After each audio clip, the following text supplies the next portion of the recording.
Right, this piece. Part of the training stuff now. Who's done getting started skills training before?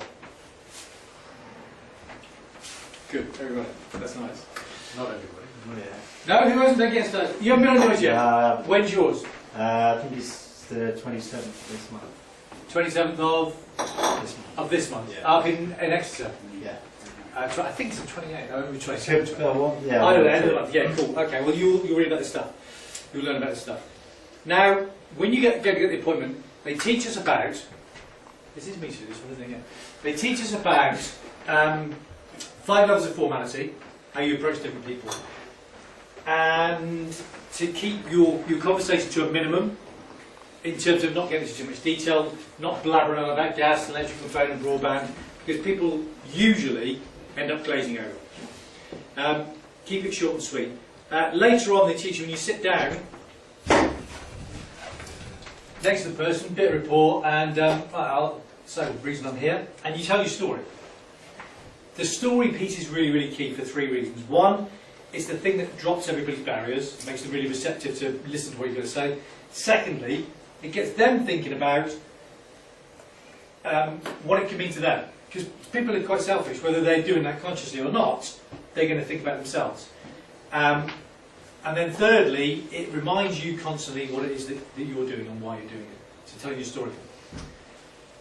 One of the things that I've been trialling and working with a small group of people is using your story to get your appointment in the first place.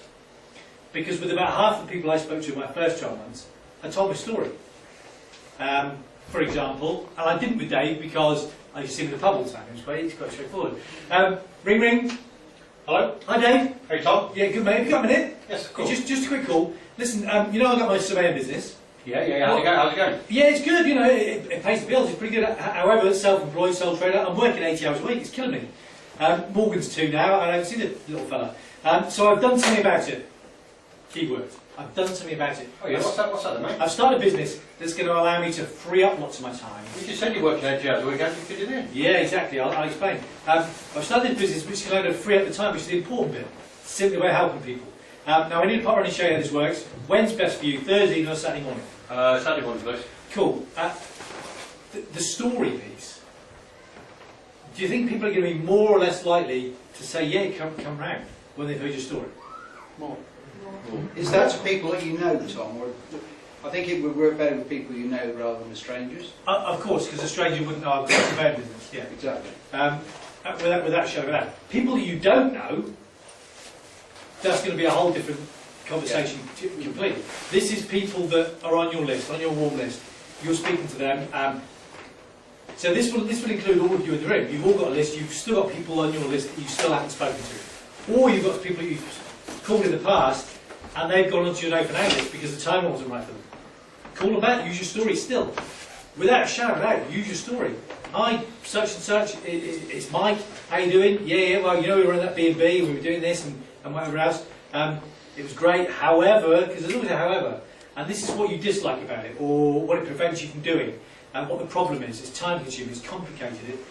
But I've done something about it. I've started this business, and it's going to allow us, or allow me to, and you'll have heard this on trains around, not to buy your next Ferrari, because they're less likely to have you around because they're. But the problem that it's solved is fix the problem in your life, or it's going to fix a problem in your life. So tell your story. So I need to pop round and show you this room. When's best for you to pop round, daytimes or evenings, so on. Does that make sense? Yeah. Any questions on that?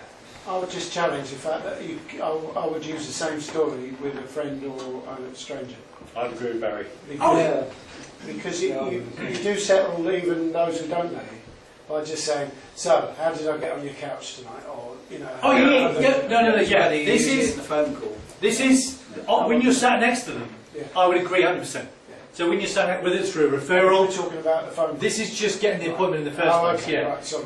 When you're sat next to them, 100% always use a story. 8 years in business, I still use my story now to this day. I set up a customer yesterday, sat down with them. They didn't know them from Adam. Sat down with them and told my story. And they just moved from Nuneaton to Foy. She's a nurse working in the doctor's surgery in Foy. He's still up there. He's a sprayer panel beater. He's going to be moving down this older house. Doesn't know what he's doing for work yet. I didn't know that. Told my story, and the cogs are turning. So yeah, always say it without a shadow of a doubt. Yeah. But please start using this when you get appointments for lots of reasons. One, it will help get the appointment. It will lower the barriers, make them receptive, but it will get them thinking right from the very start. Oh, well, if Dave's doing this, I could do this, or John could do this, or they'll be thinking of somebody that will benefit. It will get people more appointments, and then teach it to your teams. Study, practice, teach.